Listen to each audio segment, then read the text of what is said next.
Estimados jóvenes del quinto grado de secundaria, un cordial saludo de su profesor Antonio Meléndez del curso de Cívica. En el video de hoy estudiaremos el tema dimensión social de la persona. Hemos estado viendo la dimensión racional y la dimensión afectiva, ¿no? Bien, somos seres racionales. El ser humano es el más racional, es el más animal social de todos los animales, ¿ya?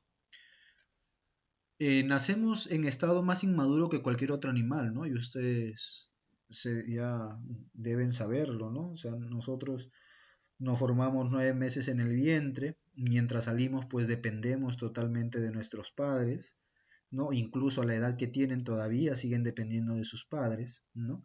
Entonces el periodo de dependencia del hombre con respecto a otros animales es mucho más largo, ¿no? Y ello exige que el ser humano necesite de los demás en un modo absoluto, ¿no? ¿Ya? Cuando el hombre nace, ¿no? Entonces no se vale por sí mismo, ¿no? Mientras que hay otros animales que ya nacen y nacen pues ya caminando, ¿no? O corriendo incluso, ¿no? O caminando, o apenas parándose, pero a las pocas horas ya están caminando y luego ya están corriendo, ¿no? Porque tienen que salvar su vida de los otros depredadores, ¿no? Entonces, en cambio el hombre no, ¿no? Cuando nace, pues todavía necesita de la mamá, ¿no? Incluso, como les digo, ahorita en la edad que tienen, pues todavía necesitan, ¿no? Del apoyo de sus padres, ¿no? Y por eso las relaciones quizás son más fuertes y el hombre por ese motivo también es más sociable, ¿no? ¿Por qué? Porque necesita no solo de los adultos, sino necesita de todos, ¿no? De los padres que le ayudarán a sobrevivir y a madurar. Y hablamos no solamente de maduración psicológica, ¿no? Sino evidentemente de también maduración física, ¿no? Quizás algunos de ustedes ya tienen bien desarrollado su cuerpo físico, pero todavía psicológicamente y afectivamente todavía no están de todos maduros, ¿no? Incluso llegar a madurar es un trabajo de toda la vida, ¿no? Alcanzar la madurez es un trabajo de toda la vida, no se logra a tal o cual edad, ¿no? Porque ya ven, el hombre es una caja de sorpresas, ¿no? A veces hay mayores de edad que se comportan como niños, ¿no? Entonces quiere decir que la maduración se trabaja y es un esfuerzo de cada día durante toda la vida, ¿no?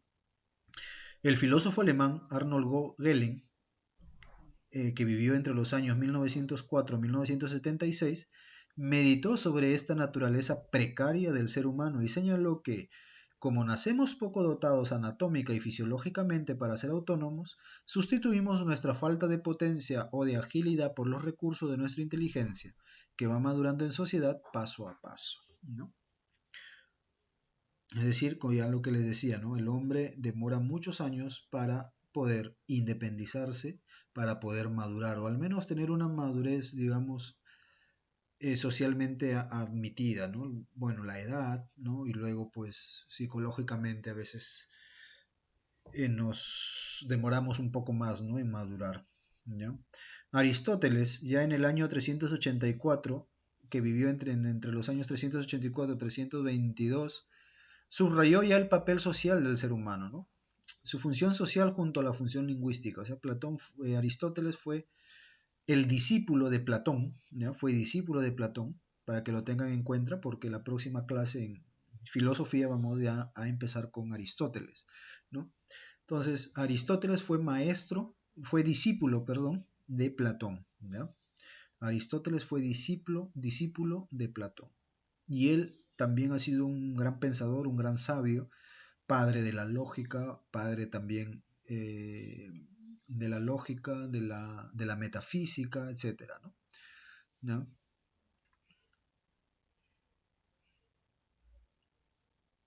Él ya había dicho que el hombre es un animal social en tanto que nos agrupamos en familias, comunidades y estados, ¿no?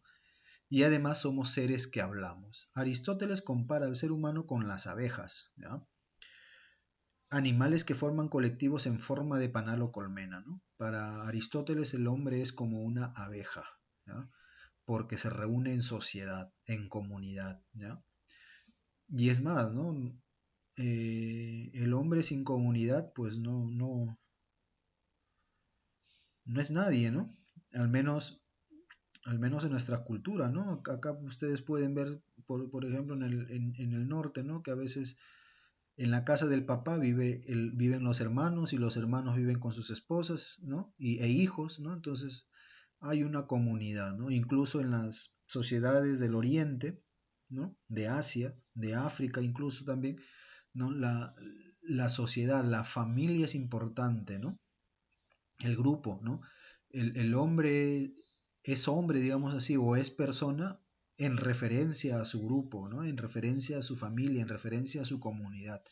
Quizás en Europa, en Occidente sobre todo, ¿no? En algunos países de Occidente es más marcado el individualismo, ¿no? No, yo soy yo no, mi familia es mi familia, pero yo soy yo, ¿no? Entonces, como que se ha roto esa identificación o esa relación o esa pertenencia a un grupo, ¿no? ¿Ya? Eh, de ahí que una cultura es un conjunto de elementos, ¿no? ¿Ya? Creados por el hombre y que han de ser aprendidos, ¿no? Por eso está en sociedad el hombre, porque va a aprender esos elementos, ¿no? Va a aprender esas costumbres, va a aprender las reglas, las ideas de la sociedad o de la familia en la que se inserta o está inserto, ¿no? Yo me imagino que en tu casa deben haber unas reglas, ¿no? A tal hora comes, a tal hora te levantas, de tal a tal hora escuchas tus clases o de tal a tal hora haces tus trabajos, ¿no? Cuando no había esto quizás de la pandemia y si te ibas con tus amigos o salías, pues te decían a tal hora regresas, ¿no? En toda, ¿no? Hay que aprender esas costumbres, primero las costumbres, las reglas, ¿no? Y las ideas de la familia, ¿no? Y luego ya para poder salir a la sociedad y aceptar también las costumbres, reglas y normas que hay en la sociedad, ¿no? ¿Ya? Un buen ejemplo de estos elementos es el lenguaje hablado, ¿no? Por medio del lenguaje hablado y escrito es que nos relacionamos, ¿no? ¿Ya? También está el lenguaje de símbolos, que es distinto a la comunicación de determinados gestos espontáneos como un gesto de miedo o de placer. Las abejas pueden ser llamadas animales sociales igual que otros animales, sin embargo no tienen una cultura, actúan por conductas que se repiten y esa es la diferencia, ¿no? O sea, es algo que ya está en sus genes, digamos así, que está en su biología, ¿ya? Y solamente desarrollan eso, ¿no? O sea, ya están como programadas, ¿no? Las abejitas y de ahí no pasan, de ahí no van más allá. En cambio nosotros, ¿no? Eh, no somos así, ¿no? Sino que tenemos justamente esos elementos, esas costumbres que nos hacen eh, ser realmente sociales, ¿no? De ahí que a estos animales, como las abejas, se les llama animales gregarios o grupales nomás, ¿no? Más no sociales, ¿no? Porque realmente el apelativo social se aplica propiamente al hombre y después se usa de modo derivado para hablar de otros animales que viven formando grupos, ¿eh? Llamamos socialización, en el contexto de las sociedades humanas, al proceso por el que un individuo va adquiriendo destrezas y conocimientos que lo van integrando a los grupos más o menos amplios con los que se identificará en mayor o menor medida. Entonces uno va socializándose, ¿no? Es decir, va adquiriendo aquello que le va a servir más adelante para desenvolverse, para desarrollarse e insertarse en la comunidad o sociedad a la que pertenece, ¿ya? Y también para integrarse a los grupos más o menos que pertenecen, ¿no? Si tú eres un estudiante, pues estás inserto en la comunidad, digamos, en la sociedad de los estudiantes y ahí también hay unas formas de comportarse, hay unas habilidades que debes adquirir, hay unos conocimientos que debes obtener, entonces, ¿no? Te vas de esa manera socializando, ¿no? Insertándote en la sociedad. Esos grupos actúan como agentes de socialización, esto es, conjuntos estructurados que influyen activamente en nuestra formación social, identificándose cada grupo por un conjunto típico de elementos culturales. Unos grupos intervienen de un modo más cercano e íntimo, como la familia y los amigos, otros de un modo generalmente más impersonal, como por ejemplo los medios de comunicación o las empresas culturales y de ocio, ¿no? En nuestra vida tenemos y vamos a tener contacto con grupos diversos, de hecho, ¿no? Experimentamos además la evolución de los grupos en los que estamos, cambios en nuestra familia, los nuevos amigos, nuevas aficiones, nuevo centro escolar. Ello conlleva una conducta más o menos flexible que permite involucrarse en la socialización, ¿no? Ahora tienes un grupo de amigos, por ejemplo, ¿no? De tu institución, de tu colegio, pero el próximo año que ya salgas del colegio, termines la secundaria, pues vas a ir a otro ambiente, vas a conocer otras personas, con algunas vas a hacer más amistad, con otras no, vas a entrar a otro ritmo de educación, otro ritmo también de exigencia, ¿no? En donde vas a tener que leer más, estudiar más, ¿no? Porque la universidad no es cosa de juego, ¿no? Aunque algunos se lo toman al juego, ¿no? Pero yo creo que ustedes son lo suficientemente grandecitos para darse cuenta de que el nivel de la secundaria pues es el nivel que se le debe dar, mientras que el de la universidad es un poco más, ¿no? Un poco más elevado, ¿no? ¿Con qué recursos contamos para implicarnos en la socialización? Para responder esta pregunta vamos a explicar dos atributos humanos. ¿Somos seres emocionales y seres racionales? Bueno, que ya lo hemos respondido, ¿no? ¿Ya? Somos racionales para poder resolver los problemas, ¿sí? Y emocionales para poder reconocer esos problemas y para mantenernos motivados, ¿no? Racionales porque tengo que ver las consecuencias, ¿no? Tengo que, con qué intención también lo hago, ¿no? Y emoción, ¿no? Cuánto me afecta, ¿no? Y cómo controlo y cómo reacciono a ciertas actitudes o ciertos contextos que se dan, ¿no? Bien, como en toda sociedad y como en toda socialización también hay conflicto y hay convivencia, ¿no? O sea, el conflicto y la convivencia pues siempre va a estar presente, ¿no? El hombre quizás también es uno de los más violentos, uno de los seres más violentos que hay que hay en la tierra, ¿no? ¿Por qué, profe? Porque, mira, tú ves a un león y un león no malogra su lugar en el que vive, ¿no? No daña, en cambio nosotros contaminamos todo el ambiente, ¿no? Y ponemos en riesgo incluso, nos ponemos en riesgo incluso nosotros mismos y todo, ¿por qué? Por ganar unos cuantos soles más, ¿no? Por llevarnos un sol más, dos soles más, ¿no? Y vivir y a cambio pues maloro los bosques, contamino las aguas, ¿no? No cuido mi casa, por ejemplo, ¿no? ¿Ya? Todo problema que se le plantea al ser humano tiene una vertiente grupal, dado que el ser humano es un ser social. No podría ser de otro modo, pues nuestro yo, nuestra conciencia se forma en un proceso de socialización, como ya dijimos más arriba, y en este proceso dotamos destrezas y conocimientos en interrelación con los demás. Por ello, los problemas humanos, las dificultades que nos encontramos a lo largo de nuestra vida, directa o indirectamente, atañen a nuestra relación con los demás hombres y mujeres, esos otros yo, conciencias que nos rodean. Ciertamente también hay que tener en cuenta el entorno natural, los seres vivos y las cosas que no son seres humanos, pero lo que queremos decir es que incluso esas otras cosas y seres vivos que vemos o que tratamos de modo directo o indirecto están relacionados con otros seres humanos, incluidos nosotros mismos. En vista de esto diremos que una de las cuestiones de fondo de la conducta humana es la convivencia, ¿no? Y aprender a convivir es también difícil, ¿no? Con los otros seres humanos. La vida en común es el fondo sobre el que se tejen nuestras satisfacciones y nuestras insatisfacciones. De ahí que a veces uno elige los amigos porque cree que, digamos, ahí se va a relacionar y ahí va a estar bien, pero a veces no todo es color de rosa ni todo es cuestión de estar bien, ¿no? Piensen, por ejemplo, en su familia, ¿no? Sus padres, sus hermanos o en sus amigos. Como parte de grupos sociales desarrollamos nuestra naturaleza humana. Obviamente a veces la convivencia no resulta fácil, ¿no? A veces entre hermanos no se pelean a veces porque me sirvieron más arroz, que porque le compraron a él unas zapatillas mejor o porque a mi hermana le dan más y a mí, etcétera, ¿no? Y surgen problemas, ¿no? Dificultades que debemos resolver. Pero para ello tenemos nuestras emociones, sentimientos e inteligencia. Y por supuesto tenemos a los demás con sus respectivas emociones, sentimientos e inteligencia, ¿no? O sea, ahí confluye todo ya, ¿no? Cuando se da el conflicto, pues ahí hay que saber dar soluciones, saber dar respuestas y no simplemente quedarse con el problema o la dificultad, ¿no? ¿Ya? Y como se ha puesto ahí, ¿no? La convivencia no es fácil. La convivencia no es fácil. Dense cuenta ustedes en su familia nomás. O con sus amigos cuando no se ponen de acuerdo, ¿no?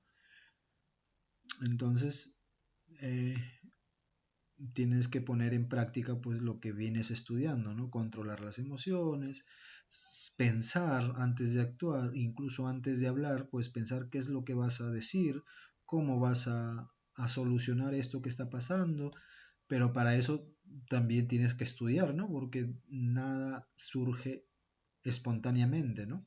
A menos que seas un iluminado, ¿no?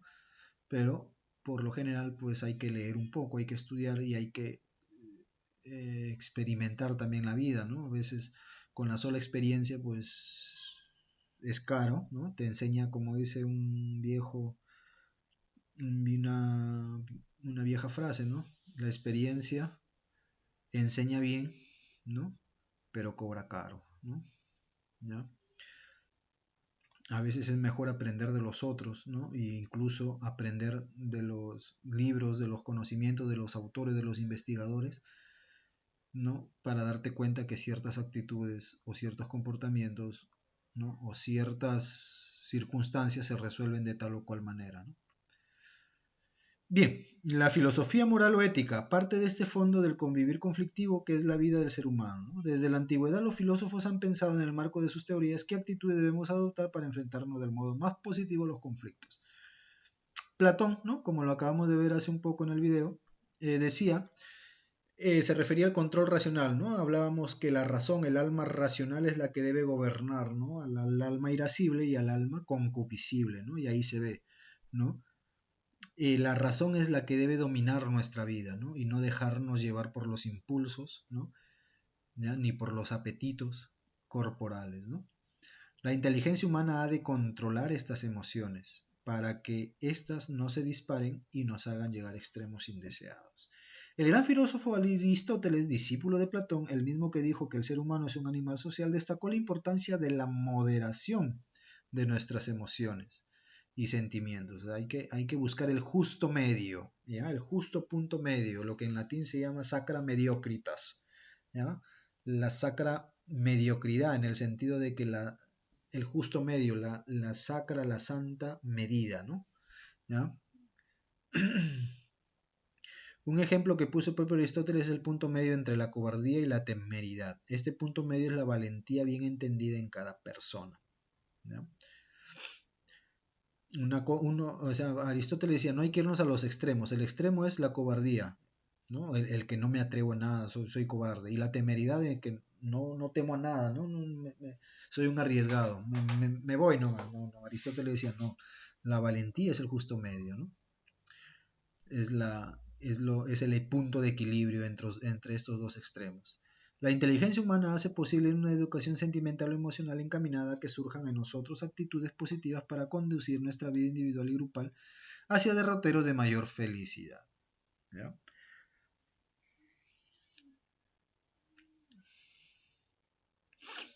Entonces todo esto nos trae también la socialización, ¿no? El saber comportarnos, ¿no? Y el saber actuar frente a las dificultades y los conflictos que se puedan eh, generar en nuestra vida diaria, ¿no? Daniel Goleman, en su inteligencia emocional, ¿no? Habló de 4 capacidades importantes, ¿no? Y esto nos puede ayudar también para resolver conflictos que podamos tener en nuestra vida, ¿no? Capacidad de autoconocimiento, es decir, cuáles son tus puntos positivos y tus debilidades, ¿no? El conocerse a uno mismo, decía Sócrates, ¿no? Conócete a ti mismo. Y esa es una de las tareas más difíciles y más arduas que tiene la vida y que tiene uno, ¿no? Porque a veces no queremos aceptar como somos, ¿no? O nos hacemos ilusiones y nos inflamos como globos o hinchamos el pecho como pavos, ¿no? Cuando en realidad no somos eso, ¿no? Hay que ser más humildes y reconocer que somos quienes somos, ¿no? Y no solamente hay que referirnos al aspecto físico, ¿no? Sino lo que hay dentro de nosotros, lo que nos hace ser nosotros, ¿no? El autocontrol, no dejarte arrastrar irreflexivamente por los primeros impulsos, ahí está Platón, ¿no? El autocontrol, que tu razón te controle, que la razón controle esos apetitos, esas emociones, ¿no? Empatía, también ponerse en los zapatos de los otros, ¿no? Y gestión social, utilizar los recursos de comunicación y de colaboración con los demás. Terminamos diciendo que sobre esta base de capacidades y actitudes estudiadas científicamente por la psicología, la filosofía moral ética analiza la dimensión moral del ser humano con sus normas morales, valores morales y virtudes, conceptos que vamos a estudiar próximamente. ¿Ya? Muy bien, jóvenes, esta es la dimensión social del hombre que se va realizando por un largo tiempo y que necesita de los otros para poder desarrollarse, realizarse, ¿no? Y como en toda socialización, como en toda sociedad hay, se da la convivencia y se dan los conflictos. Y para ello, pues debemos ser inteligentes, ¿no? Decía un profesor, hay que ser inteligentes con tiempo, ¿no? Y poder resolver las dificultades que se presenten en nuestra vida de la mejor manera. Todo con la razón, equilibrando las emociones y porque todo eso es parte de la socialización del hombre. Sin más, pues realizan las actividades que están al final y me las envían al correo. Nos vemos el próximo video. Hasta luego.